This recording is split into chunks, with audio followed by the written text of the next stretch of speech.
চূড়ান্ত হলো police, RAB ও answer সদস্যদের নতুন পোশাকের রং। পুলিশের পোশাকের রং হবে আয়রন, র্যাবের পোশাকের রং অলিভ এবং আনসারের পোশাকের রং হবে গোল্ডেন হোয়াইট।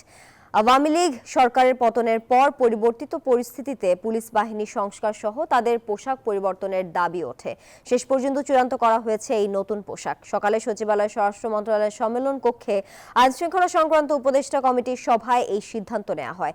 এ সময় স্বরাষ্ট্র উপদেষ্টা অবসরপ্রাপ্ত লেফটেন্যান্ট জেনারেল মোহাম্মদ জাহাঙ্গীর আলম চৌধুরী বলেন, পোশাকের সঙ্গে মানসিকতারও পরিবর্তন হতে হবে। সভায় এ সময় বিজিবিকে সাউন্ড গ্রেনেড ও টিয়ারশেল কেনার অনুমোদন দেওয়া হয়। মরণ ঘাতী ওপেন তো ওদের কাছে আছে, কিন্তু যেইগুলি নাই, যেমন ধরেন যে টিয়ার গ্যাস নিক্ষেপ করা, যে টিয়ার গ্যাস তো ওদের কাছে নাই, প্লাস আপনার ওদের কাছে তো এই যে সাউন্ড গ্রেনেড নাই। এই সাউন্ড গ্রেনেড এইগুলি কেনার জন্য ওদের আমরা পারমিশন দিয়ে দিয়েছি, যেটা নিয়ে আপনারা দেখছেন যে চাঁপাইনবাবগঞ্জে বিএসএফ এর কাছে আছে, কিন্তু আমাদের বিজিবির কাছে নাই। বিজিবির কাছে আছে হলো সব লেথাল ওয়েপন। এগুলি আমরা এদের অনুমতি দিয়ে দিছি ক্রয় করার জন্য। পোশাকের সিদ্ধান্তটা হয়ে গেছে। আমরা বিজিবির জন্য একটা ড্রেস দিয়েছি, সরি বিজিবি না, এই পুলিশের জন্য, র্যাবের জন্য এবং আনসারের জন্য তিনটা সিলেক্ট করা হয়েছে। দর্শক, এই বিষয়ে আরো খবর জানাতে সচিবালয় থেকে সরাসরি যুক্ত হচ্ছেন সহকর্মী শাহনাজ ইয়াসমিন। ইয়াসমিন, পুলিশ, র্যাব ও আনসারের পোশাকের রং তো চূড়ান্ত হলো, আপনার কাছে জানতে চাই কবে থেকে কার্যকর হবে এটি, আর সীমান্তের বিষয় নিয়ে স্বরাষ্ট্র উপদেষ্টা আর কি বলেছেন?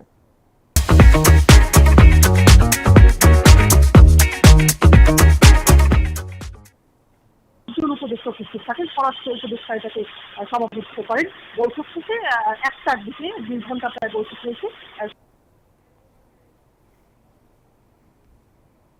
স্বরাষ্ট্র উপদেষ্টা আমাদের সাথে কথা বলেছেন। এর আগে এই বৈঠকেই আমরা দেখেছি, আমরা দীর্ঘদিন থেকেই জানি যে পুলিশের পোশাকের পরিবর্তন করার সিদ্ধান্ত নিচ্ছে স্বরাষ্ট্র মন্ত্রণালয়, কিন্তু কবে নাগাদ সিদ্ধান্ত হবে আমরা জানতে পারিনি। আজকে যখন বৈঠকের মধ্যে 18 জন পুলিশকে 18 রকমের রঙের পোশাক পরিয়ে ওই বৈঠকে নেওয়া হয়েছিল এবং বৈঠকে 5 জন প্রথমে চূড়ান্ত হয়েছিল এবং সেই 5 জন আবার ভিতরে ঢুকে সেখান থেকে 3 জন চূড়ান্ত হয়েছে, একজন পুলিশ, একজন র্যাব এবং একজন আনসার।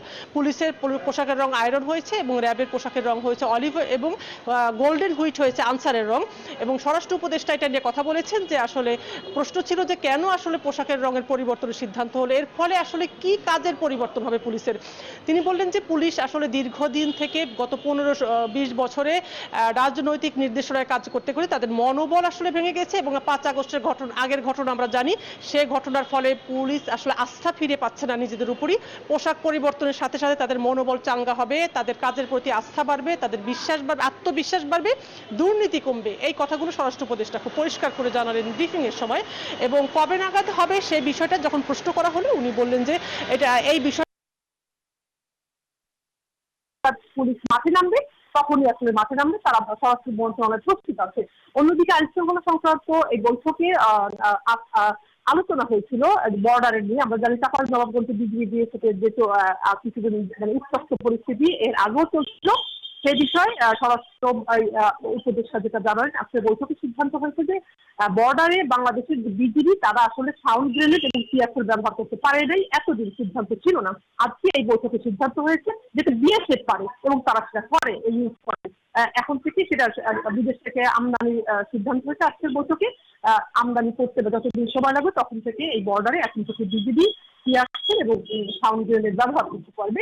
এটা আসলে যে দুই দেশের সম্পর্ক উত্তপ্ত হবে বিষয়টা সেরকম না, নিজেদের আত্মরক্ষার্থে এই সিদ্ধান্ত নিয়েছে স্বরাষ্ট্র মন্ত্রণালয়, এটাই আসলে জানালেন। ইয়াসমিন, ধন্যবাদ আপনাকে।